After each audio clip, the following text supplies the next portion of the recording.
조선시대 깊은 산골 마을에는 한 가지 금기가 있었습니다.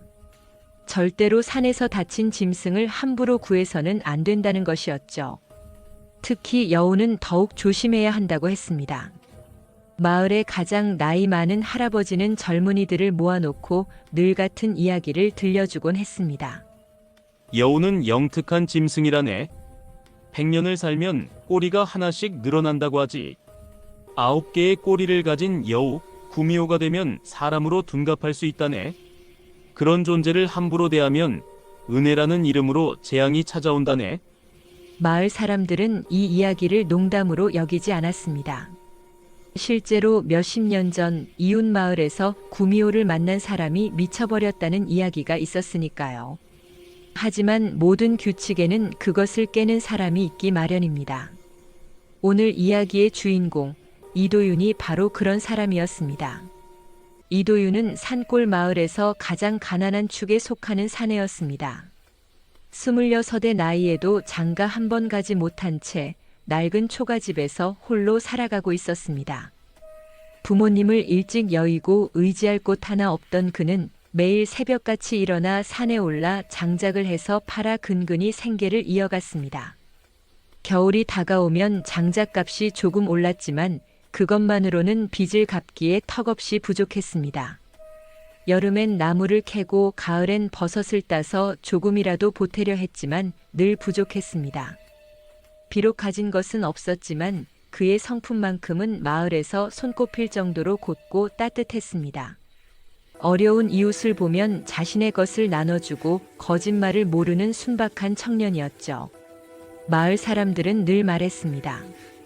도윤이가 저렇게 착한데 왜 복이 없을까? 하지만 도윤은 불평하지 않았습니다. 오늘 하루를 성실히 살아가는 것, 그것이 그가 할 수 있는 전부였으니까요. 부모님이 가르쳐 주신 대로 정직하게 살면 언젠가는 좋은 날이 올 거라 믿었습니다. 어느 가을날 도윤은 평소보다 조금 더 깊은 산속으로 들어갔습니다. 더 좋은 장작을 구하기 위해서였죠. 마을에서 1시간쯤 걸어 올라간 곳에는 참나무가 많이 자라고 있었습니다. 참나무는 불을 오래 지피는 데 좋아서 값도 조금 더 받을 수 있었습니다. 도윤은 도끼를 들고 나무를 고르며 걷고 있었습니다.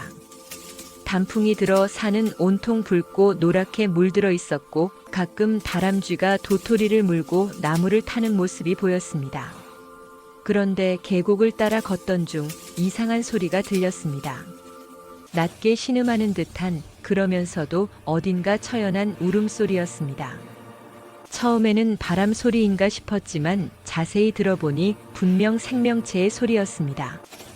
도윤이 조심스럽게 소리가 나는 쪽으로 다가가자 큰 바위 뒤편에 피를 흘리며 쓰러진 여우 한 마리가 있었습니다. 누군가 놓은 덫에 앞발이 깊숙이 물려 있었고 주변엔 이미 많은 피가 흘러나와 땅을 붉게 물들이고 있었습니다. 덫의 이빨은 날카로웠고 여우의 다리뼈가 드러날 정도로 깊이 박혀 있었습니다. 여우는 탈출하려 몸부림쳤던 흔적이 역력했고 주변 풀들이 엉망으로 뽑혀 있었습니다. 도윤이 놀라 멈춰 섰을 때 여우가 천천히 고개를 들어 그를 바라보았습니다. 그 순간 도윤의 온몸에 소름이 돋았습니다. 여우의 눈이 너무나도 사람 같았기 때문입니다. 슬픔, 고통, 그리고 무언가를 간청하는 듯한 눈빛. 분명 짐승의 눈인데 그 안에는 사람의 감정이 가득 담겨 있었습니다. 도윤은 평생 많은 짐승을 봐왔지만 이런 눈빛은 처음이었습니다. 산에서 만난 노루도 토끼도 심지어 멧돼지조차도 이런 눈빛을 한 적이 없었습니다. 여우는 으르렁거리거나 공격하려 하지 않았습니다. 그저 도윤을 바라보며 마치 살려달라고 말하는 것 같았습니다. 도윤의 손이 떨렸습니다. 마을 노인들이 항상 말씀하시던 경고가 머릿속을 스쳐 지나갔습니다. 산에서 다친 여우를 절대 구해선 안 된다. 그것은 요물이니 살려주면 화를 부른다. 특히 도윤의 돌아가신 아버지는 생전에 이런 말씀을 하셨습니다. 여우는 은혜를 갚는다고 하지만 그 방식은 사람이 원하는 게 아니란다. 조심해야 해. 아버지의 목소리가 귓가에 생생하게 들리는 것 같았습니다. 하지만 눈앞의 여우는 너무나 고통스러워 보였습니다. 도윤은 한참을 그 자리에 서 있었습니다. 이성은 돌아서라고 말했지만 가슴은 다른 이야기를 하고 있었습니다.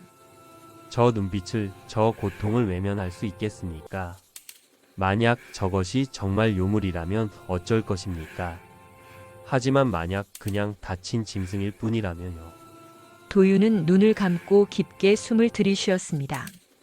마음속으로 부모님께 용서를 구했습니다. 그리고 결심했습니다. 요물이든 아니든 저렇게 고통받는 생명을 외면할 순 없어. 어머니는 늘 말씀하셨습니다. 착한 일을 하면 복이 온단다. 비록 복을 바라고 하는 일은 아니지만 적어도 양심의 거리낌은 없을 것입니다. 결국 도윤은 한 걸음 다가갔습니다. 여우가 긴장하며 몸을 움츠렸지만 공격하지는 않았습니다.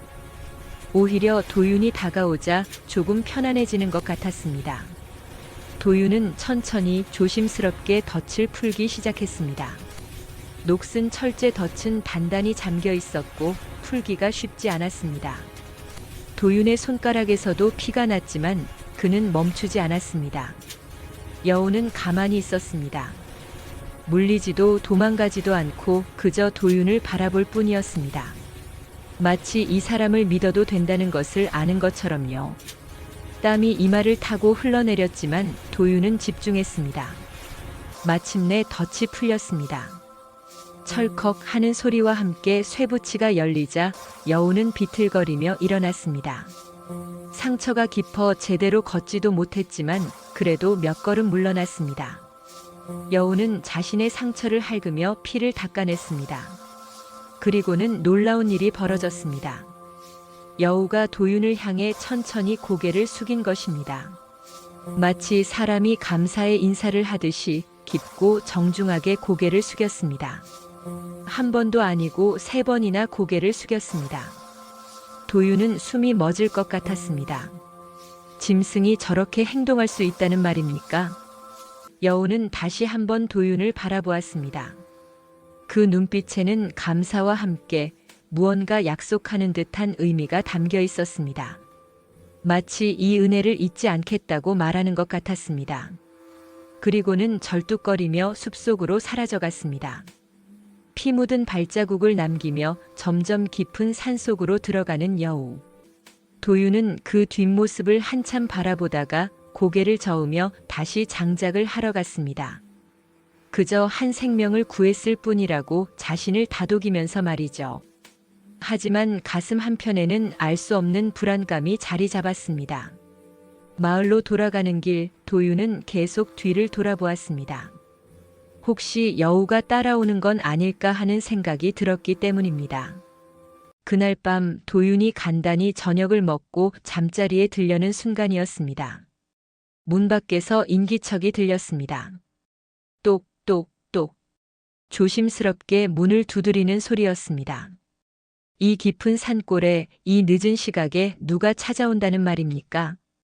도윤은 잠시 망설이다가 호롱불을 들고 일어났습니다. 누구십니까? 도윤이 물었지만 대답이 없었습니다. 다시 한번 문을 두드리는 소리만 들렸습니다. 혹시 도둑이 아닐까 걱정이 되었지만 도둑이라면 문을 두드릴 일이 없었습니다. 도윤이 조심스럽게 문을 열자 그곳에 한 여인이 서 있었습니다. 달빛 아래 비친 그녀의 모습은 마치 그림 속에서 걸어 나온 것 같았습니다. 눈처럼 흰 피부, 긴 검은 머리가 허리까지 내려왔고 맑은 눈동자는 별빛처럼 빛났습니다. 옷차림은 소박했지만 그 자태는 양반집 교수 같았습니다. 하지만 뭔가 이상했습니다. 달빛이 이렇게 밝은데 땅에 그녀의 그림자가 보이지 않았습니다. 도윤은 본능적으로 한 걸음 물러섰습니다. 여인의 얼굴을 자세히 보니 그 눈동자가 묘하게 익숙했습니다. 어디선가 본 것 같은 눈빛이었습니다. 여인은 공손하게 인사를 하며 부드럽게 말했습니다. 실례를 무릅쓰고 이렇게 늦은 시각에 찾아왔습니다. 길을 잃어 해가 지고 말았는데 하룻밤만 신세를 질 수 있을까요? 근처에 다른 집이 보이지 않아 이곳까지 오게 되었습니다. 그녀의 목소리는 맑고 고왔습니다. 하지만 어딘가 슬픈 울림이 있었습니다. 마치 오랜 외로움을 간직한 사람의 목소리 같았습니다. 도윤은 잠시 망설였습니다. 혼자 사는 남자의 집에 여인을 들이는 것은 예의에 어긋나는 일이었으니까요. 게다가 그림자가 없다는 것은 심상치 않은 일이었습니다. 마을 노인들의 경고가 다시 떠올랐습니다. 하지만 이 깊은 밤에 여인을 내쫓을 수도 없는 노릇이었습니다. 만약 산짐승이라도 만난다면 어쩔 것입니까? 도윤은 결국 고개를 끄덕이며 한 발짝 비켜섰습니다. 들어오십시오. 변변치 못한 곳이지만 하룻밤 쉬어 가십시오. 다만 제가 혼자 사는 몸이라 방은 손님께 드리고 저는 마당에서 자겠습니다. 여인은 고개를 숙이며 들어왔습니다. 그녀가 문지방을 넘을 때 도윤은 묘한 향기를 맡았습니다. 꽃향기도 아니고 향냄새도 아닌 깊은 산속의 풀내음 같은 것이었습니다. 그리고 그 순간 도윤은 문득 깨달았습니다. 저 눈빛을 어디서 봤는지. 그날 밤 도윤은 마당에 멍석을 깔고 누웠지만 잠이 오지 않았습니다. 방 안에서는 아무 소리도 들리지 않았습니다. 여인이 정말 자고 있는 걸까요? 아니면 무언가 다른 일을 하고 있는 걸까요? 도윤은 뒤척이다가 결국 잠이 들었습니다. 그리고 이상한 꿈을 꾸었습니다. 9개의 꼬리가 달린 하얀 여우가 달빛 아래서 춤을 추는 꿈이었습니다. 여우는 우아하게 몸을 돌리며 춤을 췄고 9개의 꼬리는 마치 구름처럼 흩날렸습니다.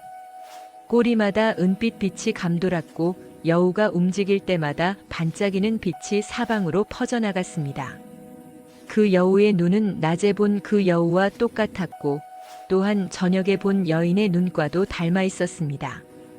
여우는 도윤을 바라보며 말했습니다. 고맙습니다. 은혜를 잊지 않겠습니다. 그리고는 천천히 사람의 모습으로 변해갔습니다. 하얀 털이 하얀 피부가 되고 긴 꼬리는 검은 머리카락이 되었습니다. 도윤은 소리를 지르려 했지만 목소리가 나오지 않았습니다. 마치 목이 막힌 것처럼 숨조차 제대로 쉴 수 없었습니다. 도윤은 식은 땀을 흘리며 잠에서 깼습니다. 동이 트고 있었습니다. 새벽 공기가 차갑게 느껴졌고 온몸이 땀으로 젖어 있었습니다. 심장이 미친 듯이 뛰고 있었습니다. 서둘러 몸을 일으켜 방으로 가보니 여인은 이미 떠나고 없었습니다. 방문이 살짝 열려 있었고 방 안은 깨끗이 정돈되어 있었습니다. 도윤이 어젯밤 손님을 위해 준비했던 이불은 깔끔하게 개어져 있었고 방 한쪽 구석에는 작은 천 보따리 하나가 놓여 있었습니다. 도윤이 조심스럽게 보따리를 열어보니 그 안에는 은자 몇 냥이 들어 있었습니다. 하룻밤 신세를 진 것에 대한 보답이었을까요? 도윤은 고개를 저으며 그 은자를 도로 보따리에 넣었습니다. 대가를 바라고 도운 것이 아니었으니까요. 하지만 이상한 것은 마당에 여인의 발자국이 전혀 없다는 것이었습니다. 어젯밤 분명 이 마당을 지나 들어왔을 텐데 땅에는 아무런 흔적도 남아있지 않았습니다. 새벽 이슬이 내린 마당에는 도윤의 발자국만 선명했습니다. 더 기이한 것은 방 안에 여인의 체온이나 흔적이 전혀 남아있지 않다는 것이었습니다. 마치 처음부터 아무도 없었던 것처럼요. 도윤은 불안한 마음으로 하루를 시작했습니다. 마음 한편으로는 그 여인이 정말 여우였을까 하는 의구심과 함께 앞으로 무슨 일이 벌어질지 두려움이 밀려왔습니다. 며칠 후 도윤은 이상한 것을 발견했습니다. 늘 바닥이 보이던 쌀독에 쌀이 가득 차 있었던 것입니다. 도윤은 눈을 의심했습니다. 분명 사흘 전까지만 해도 쌀이 거의 다 떨어져서 다음 달까지 어떻게 버틸까 걱정했었는데 말이죠. 처음엔 누군가 잘못 배달한 것이라 생각했습니다. 마을에서 가끔 그런 일이 있었으니까요. 하지만 마을 사람들에게 물어봐도 아무도 모른다고 했습니다. 자네 집에 쌀을 갖다 줄 사람은 없네. 혹시 친척 중에 누가 보낸 거 아닌가? 하지만 도윤에게는 친척도 없었습니다.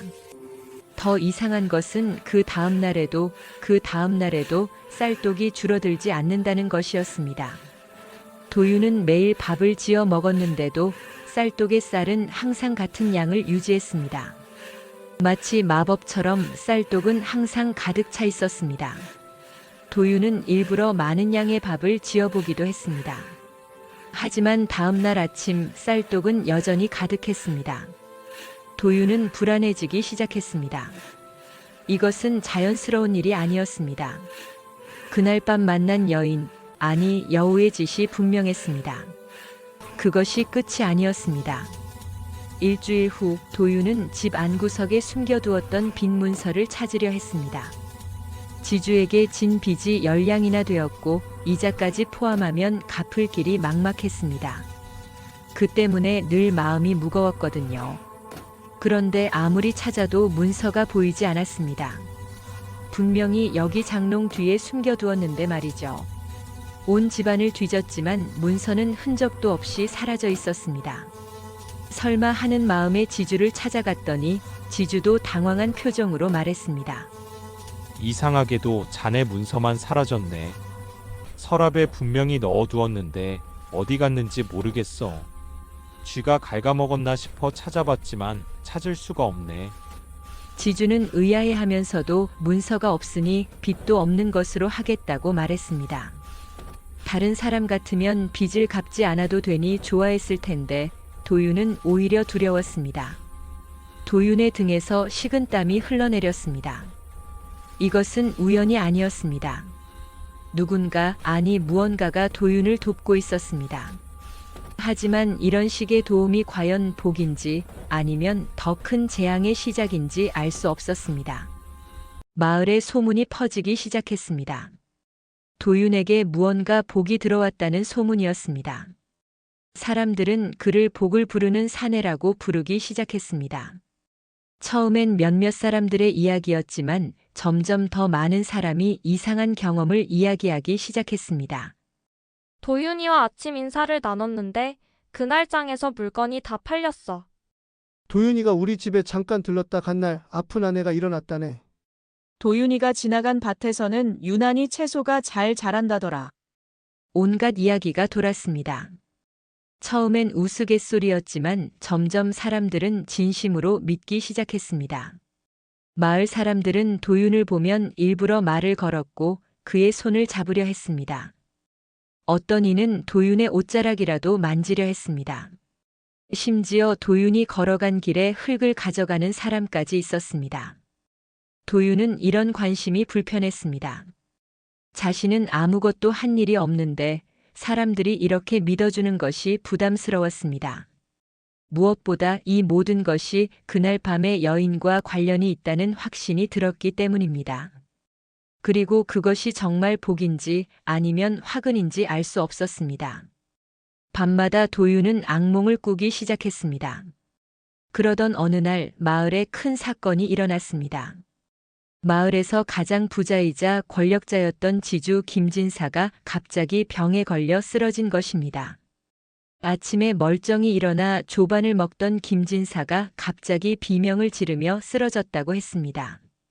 급히 마을에 의원이 왔지만 아무리 진맥을 해봐도 병명을 알 수 없었습니다. 인근 고을에서 이름난 의원을 불러왔지만 그 역시 고개를 저었습니다. 맥은 정상인데 몸에는 기운이 하나도 없습니다. 마치 혼이 빠져나간 것 같습니다. 김진사는 날이 갈수록 야위어 갔습니다. 밥도 물도 제대로 넘기지 못했고 눈은 항상 허공을 바라보며 무언가에 놀란 듯한 표정을 지었습니다.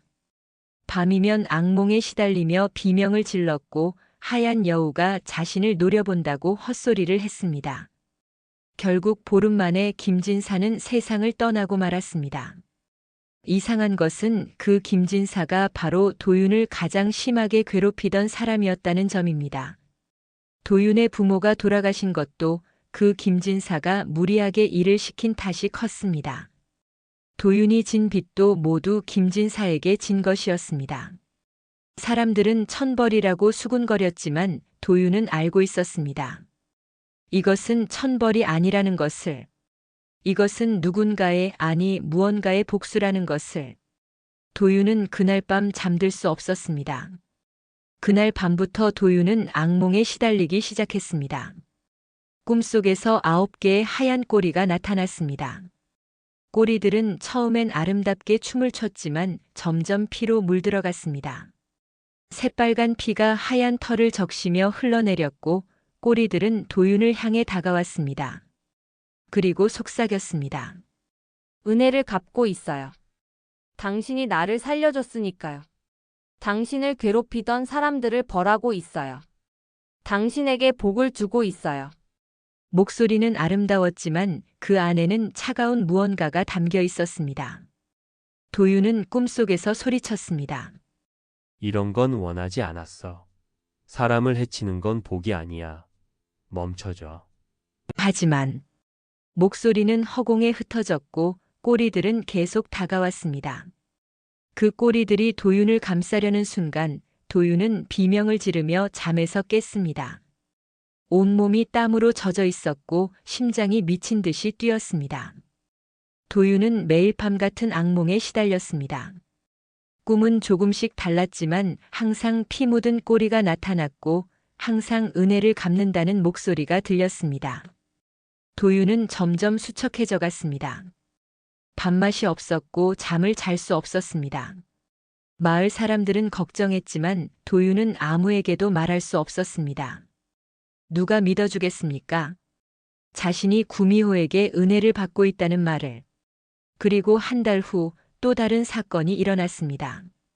마을의 건달 박서방이 집에서 죽은 채 발견된 것입니다. 박서방은 마을에서 악명 높은 사람이었습니다. 술을 마시고 사람들에게 시비를 걸었고 힘없는 사람들을 괴롭혔습니다. 도윤도 여러 번 박서방에게 괴롭힘을 당했었습니다.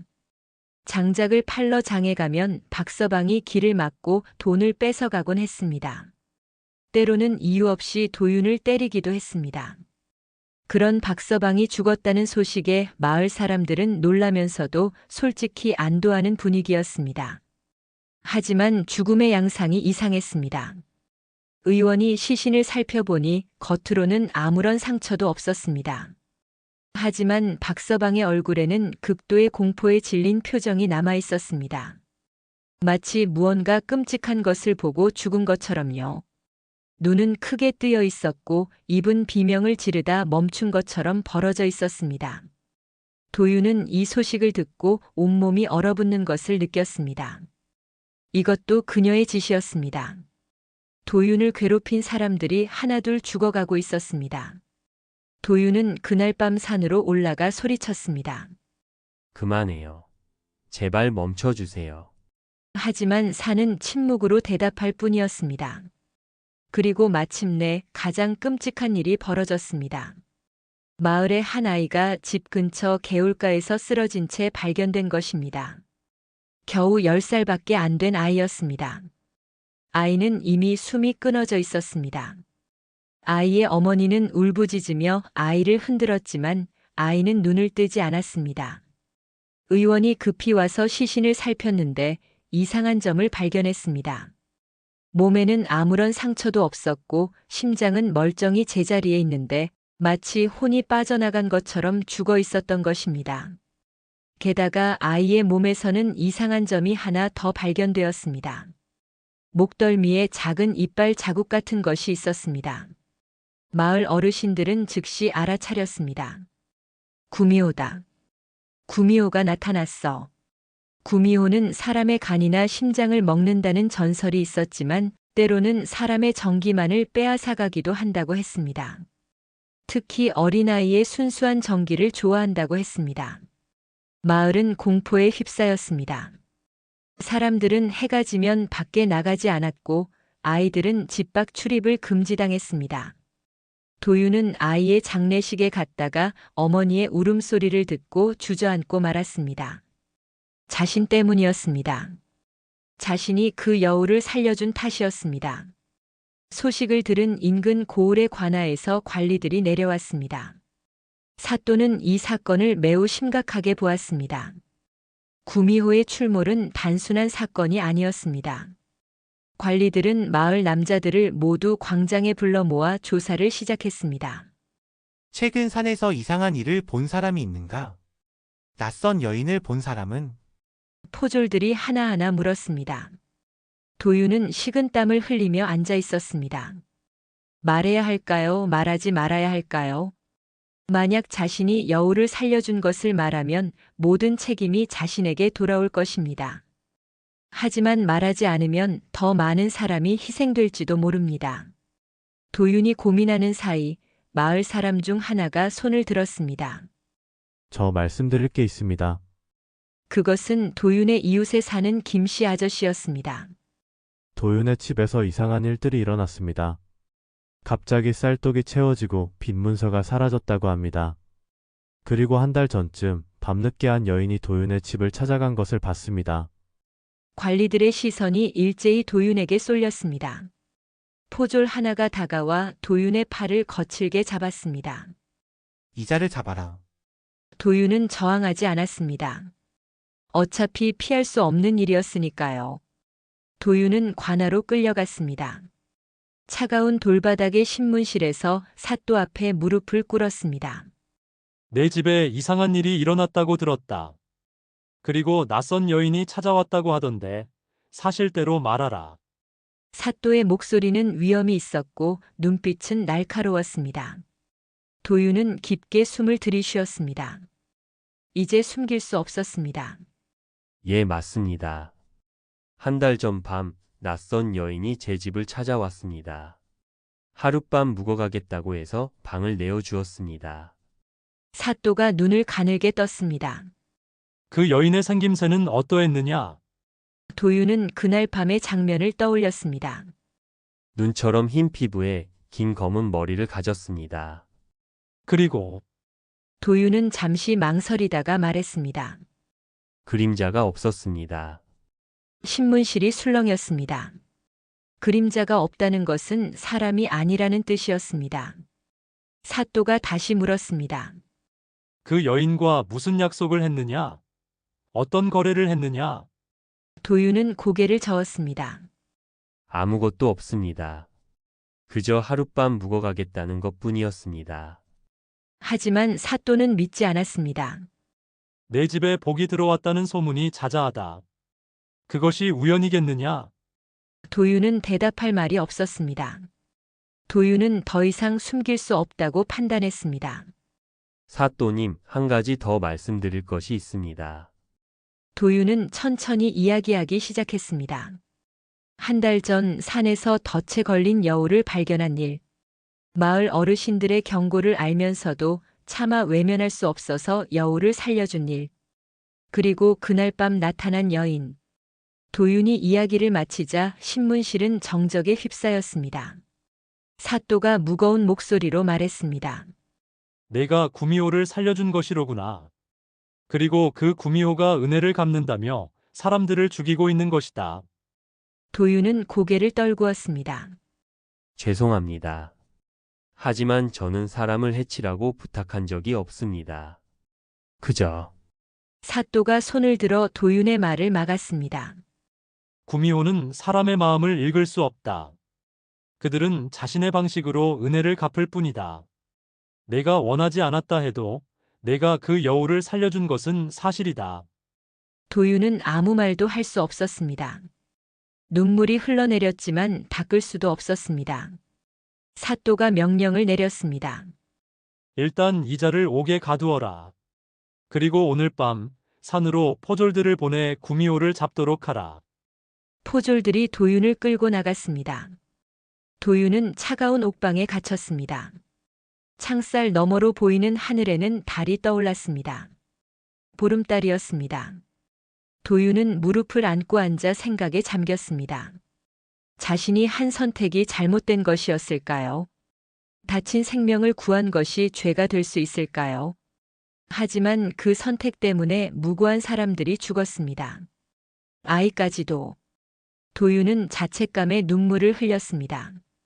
만약 그때 그냥 지나쳤다면, 만약 마을 어르신들의 말을 들었다면 이런 일은 없었을 것입니다. 그때 옥방 창살 너머로 하얀 그림자가 스쳐 지나갔습니다. 도윤은 고개를 들었습니다. 그곳에 그녀가 서 있었습니다. 달빛을 받아 빛나는 하얀 피부, 긴 검은 머리, 그리고 슬픈 눈동자. 왜 왔어요? 도윤이 낮게 물었습니다. 여인은 창살 너머로 도윤을 바라보았습니다. 당신을 구하러 왔어요. 이곳에서 나가요. 제가 도와드릴게요. 하지만 도윤은 고개를 저었습니다. 가세요. 더 이상 아무도 해치지 마세요. 제발. 도윤의 목소리는 떨렸지만 단호했습니다. 여인의 얼굴에 놀라움이 스쳤습니다. 여인의 눈에서 눈물이 흘러내렸습니다. 구미호도 눈물을 흘릴 수 있다는 것이 신기했습니다. 저는 그저 은혜를 갚고 싶었을 뿐이에요. 당신이 저를 살려주셨잖아요. 덫에서 구해주셨잖아요. 도윤은 창살을 붙잡고 일어났습니다. 은혜는 그런 게 아니에요. 사람을 해치는 것은 은혜가 아니라 저주예요. 나는 당신이 사람들을 해치기를 원한 적이 없어요. 여인이 슬프게 말했습니다. 저는 사람이 아니에요. 사람의 방식을 몰라요. 저는 수백 년을 살아오며 사람의 마음을 갖고 싶었어요. 당신처럼 따뜻한 마음을요. 하지만 저는 구미호예요. 사람의 정기를 먹지 않으면 살 수 없어요. 당신에게 복을 주려 했지만 제 본성을 숨길 수는 없었어요. 여인의 목소리에는 깊은 슬픔이 담겨 있었습니다. 수백 년의 외로움이 느껴졌습니다. 도윤은 깊게 한숨을 쉬었습니다. 그렇다면 이제 그만두세요. 더 이상 사람을 해치지 마세요. 그것이 진정 나에게 은혜를 갚는 것이에요. 도윤의 말에 여인은 한참을 침묵했습니다. 달빛 아래 그녀의 모습은 너무나 외로워 보였습니다. 여인은 한참을 말없이 서 있다가 천천히 고개를 끄덕였습니다. 알겠어요. 더 이상 사람을 해치지 않겠어요. 하지만 그들이 저를 찾고 있어요. 포졸들이 산으로 오고 있어요. 저를 죽이려고요. 도윤이 물었습니다. 당신은 도망갈 수 있지 않나요? 당신은 신통력이 있잖아요. 여인이 씁쓸하게 웃었습니다. 신통력이라고요. 저도 그저 살아남으려 발버둥 치는 생명일 뿐이에요. 수백 년을 살아왔지만 언제나 쫓기고 도망치며 살았어요. 이번엔 도망가고 싶지 않아요. 당신에게 받은 그 따뜻함을, 그 선의를 배신하고 싶지 않아요. 여인의 고백에 도윤은 가슴이 먹먹해졌습니다. 그녀도 외로웠던 것입니다. 수백 년을 혼자 살아오며 한 번도 진심을 받아본 적이 없었던 것입니다. 도윤이 말했습니다. 고마웠어요.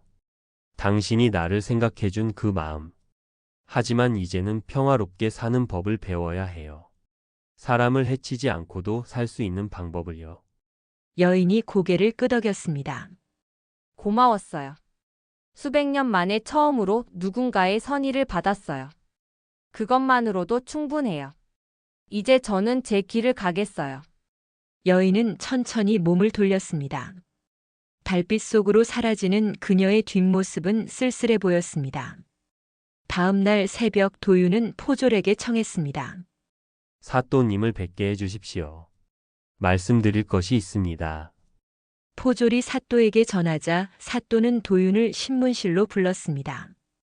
도윤은 무릎을 꿇고 말했습니다. 사또님, 제가 스스로 구미호를 찾아가겠습니다. 포졸들을 보내면 더 많은 희생이 있을 것입니다. 저는 그 구미호와 이야기할 수 있습니다. 제가 설득하겠습니다. 사또는 의아한 표정을 지었습니다. 내가 그 구미호와 무슨 이야기를 한다는 것이냐? 도윤이 고개를 들어 사또를 바라보았습니다. 사또님, 그 구미호도 한때는 제가 살려준 생명이었습니다. 비록 방법이 잘못되었지만 은혜를 갚으려 했던 것입니다. 제가 직접 만나서 더 이상 사람을 해치지 말라고 이곳을 떠나라고 말하겠습니다. 도윤의 눈빛은 진지했습니다. 사또는 한참을 고민하다가 고개를 끄덕였습니다. 좋다. 하지만 포졸들이 뒤를 따를 것이다. 만약 내가 구미호를 설득하지 못하면 우리는 그 구미호를 잡을 것이다. 도윤은 깊게 절을 했습니다. 감사합니다, 사또님. 사또는 도윤을 보며 말했습니다. 내 용기를 높이 산다. 하지만 조심하거라. 구미호는 위험한 존재니까. 도윤은 포졸 여럿과 함께 산으로 올라갔습니다. 한 달 전 여우를 구해준 그 계곡으로 향했습니다. 해가 지기 시작했고 산속은 점점 어두워졌습니다. 나뭇잎 사이로 석양이 비치며 산을 붉게 물들였습니다. 도윤은 그 계곡 앞에 섰습니다. 그리고 큰 소리로 불렀습니다. 나왔어요. 이도윤이에요. 이야기하고 싶어요. 그의 목소리가 산속에 울려 퍼졌습니다. 한참을 기다렸지만 아무 일도 일어나지 않았습니다. 포졸들은 서로 눈짓을 주고받으며 활시위를 당겼습니다. 도윤이 다시 외쳤습니다. 제발 나타나 주세요. 이야기하고 싶어요. 도윤의 목소리에는 간절함이 담겨 있었습니다. 그때 나무 사이에서 하얀 그림자가 나타났습니다. 여인이었습니다. 아니, 이번에는 여우의 모습이었습니다. 9개의 꼬리를 가진 하얀 여우. 구미호가 달빛 아래 서 있었습니다. 포졸들이 화살을 겨눴지만 도윤이 손을 들어 막았습니다. 쏘지 마세요. 제가 이야기하겠습니다. 도윤의 목소리는 단호했습니다. 구미호는 도윤을 바라보며 조용히 서 있었습니다. 도윤은 천천히 구미호에게 다가갔습니다. 구미호는 움직이지 않고 도윤을 바라보았습니다. 그 눈은 한 달 전 덫에 걸렸을 때와 똑같았습니다. 슬프고 외롭고 그리운 눈빛이었습니다. 고마웠어요. 도윤이 먼저 말했습니다. 은혜를 갚으려 한 그 마음 고마웠어요. 하지만 이제 그만해야 해요. 사람을 해치는 것은 옳지 않아요. 당신도 알고 있잖아요. 구미호가 사람의 말로 대답했습니다. 알아요. 하지만 저는 어떻게 해야 할지 몰랐어요. 수백 년을 짐승으로 살아왔는데 사람의 방식을 어떻게 알 수 있겠어요? 구미호의 목소리는 슬펐습니다. 도윤이 한 발짝 더 다가갔습니다. 그럼 이제부터라도 배워요. 사람을 해치지 않고 사는 법을. 깊은 산속으로 가서 조용히 살아요. 당신도 평화롭게 살 권리가 있어요. 구미호의 눈에서 눈물이 흘러내렸습니다. 저도 그러고 싶어요. 하지만 제 본성이 그것을 허락하지 않아요. 전기를 먹지 않으면 저는 죽어요. 도윤은 잠시 침묵했습니다. 바람이 나무 사이를 스쳐 지나가며 슬픈 소리를 냈습니다. 도윤은 잠시 생각하다가 놀라운 말을 했습니다. 그럼 제 전기를 가져가세요. 뒤에 있던 포졸들이 놀라서 소리쳤습니다. 이 사람이 미쳤나? 하지만 도윤은 진지했습니다. 제 전기를 가져가는 대신 이곳을 떠나주세요. 다시는 사람들을 해치지 마세요. 그것이 제가 당신에게 바라는 마지막 부탁이에요. 도윤의 목소리는 떨리지 않았습니다. 그는 진심이었습니다. 구미호가 고개를 저었습니다. 안 돼요. 당신은 저를 살려준 사람이에요. 제가 어떻게 당신을 해칠 수 있어요? 구미호의 목소리에는 고통이 담겨 있었습니다. 도윤이 웃었습니다. 해치는 게 아니에요. 이것도 은혜를 갚는 한 방법이에요. 당신이 살 수 있다면 저는 기꺼이 제 것을 나눠주겠어요. 도윤은 팔을 내밀었습니다. 구미호는 한참을 도윤을 바라보았습니다. 그리고 천천히 고개를 들어 하늘을 올려다보았습니다. 보름달이 밝게 빛나고 있었습니다. 당신은 정말 특별한 사람이에요. 저는 수백 년을 살았지만 당신 같은 사람은 처음 봐요. 구미호가 다시 도윤을 바라보았습니다. 하지만 저는 당신의 제안을 받아들이지 않을 거예요. 도윤의 얼굴에 놀라움이 스쳤습니다. 구미호가 천천히 말했습니다. 대신 저는 이곳을 떠날게요. 깊고 깊은 산속으로 가서 사람들과 멀리 떨어져 살게요. 그리고 다시는 사람을 해치지 않겠어요. 그것이 당신에게 받은 은혜를 진정으로 갚는 방법인 것 같아요. 구미호의 결심은 단호했습니다. 도윤의 눈에서 눈물이 흘러내렸습니다. 고마워요. 정말 고마워요. 구미호가 마지막으로 말했습니다. 저도 고마워요. 당신 덕분에 알았어요. 은혜라는 것이 무엇인지, 선이라는 것이 무엇인지. 비록 사람은 될 수 없지만 사람의 마음은 배웠어요. 구미호는 천천히 몸을 돌렸습니다. 9개의 꼬리가 달빛에 반짝였습니다. 그리고 마지막으로 도윤을 돌아보며 말했습니다. 부디 행복하세요. 당신 같은 사람은 반드시 복을 받을 거예요. 제가 아니어도 하늘이 당신을 지켜줄 거예요. 구미호는 산속으로 사라졌습니다. 하얀 그림자가 나무 사이로 스며들듯 사라지자 산속에는 긴 울음소리만이 메아리 쳤습니다. 슬프면서도 아름다운 울음이었습니다. 도윤은 그 소리를 들으며 눈물을 흘렸습니다. 포졸들도 화를 내렸습니다. 그들도 느꼈습니다. 이것이 올바른 결말이라는 것을. 산속에 울려 퍼지는 울음소리는 점점 멀어져 갔고 마침내 침묵만이 남았습니다. 며칠 후 도윤은 풀려났습니다. 더 이상 마을에는 기이한 일이 일어나지 않았고 관아에서도 구미호가 떠난 것으로 판단했습니다. 증거도 불충분했고 도윤이 직접 구미호를 설득해서 내쫓았다는 포졸들의 증언도 있었습니다.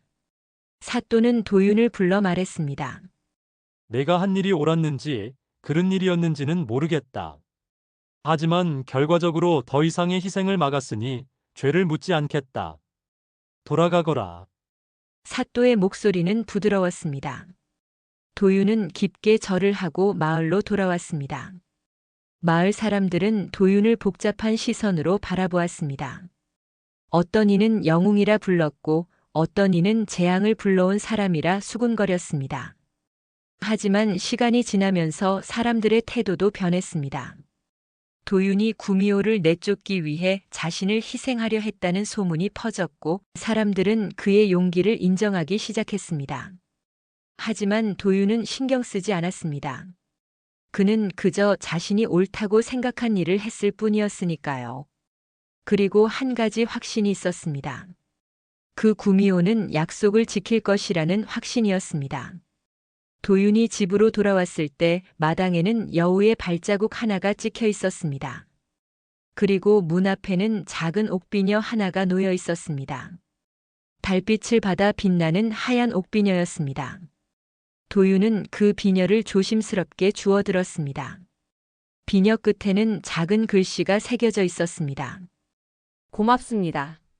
사람이 될 수 없었던 존재가 남긴 조용한 작별 인사였습니다. 도윤은 그 비녀를 꼭 쥐고 하늘을 올려다보았습니다.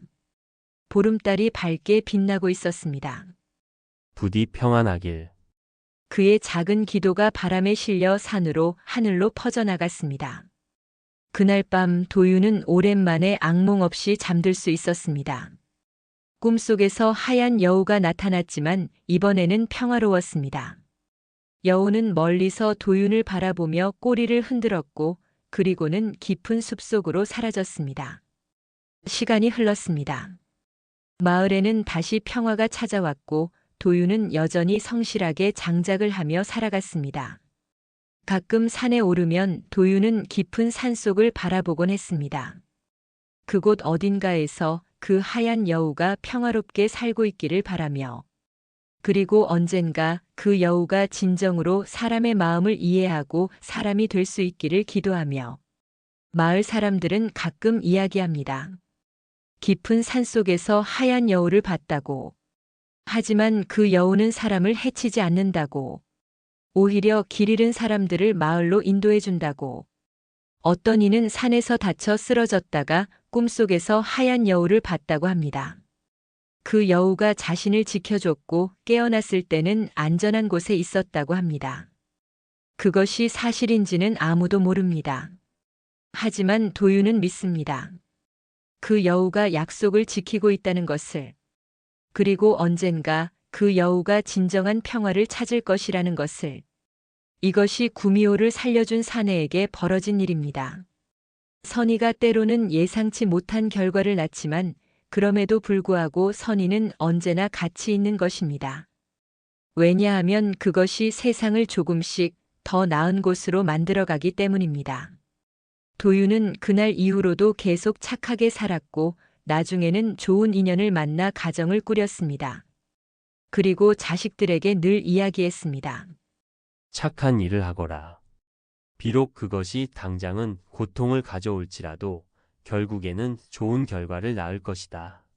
그리고 깊은 산속에서는 하얀 여우가 여전히 살고 있습니다. 사람들을 해치지 않고 조용히 평화롭게. 그녀는 여전히 사람이 되고 싶어 합니다. 하지만 이제는 알고 있습니다. 사람이 되는 것보다 중요한 것은 사람의 마음을 갖는 것이라는 것을. 그리고 그녀는 이미 그 마음을 가지고 있습니다. 도윤에게서 배운 선의, 그것이 바로 사람의 마음이니까요.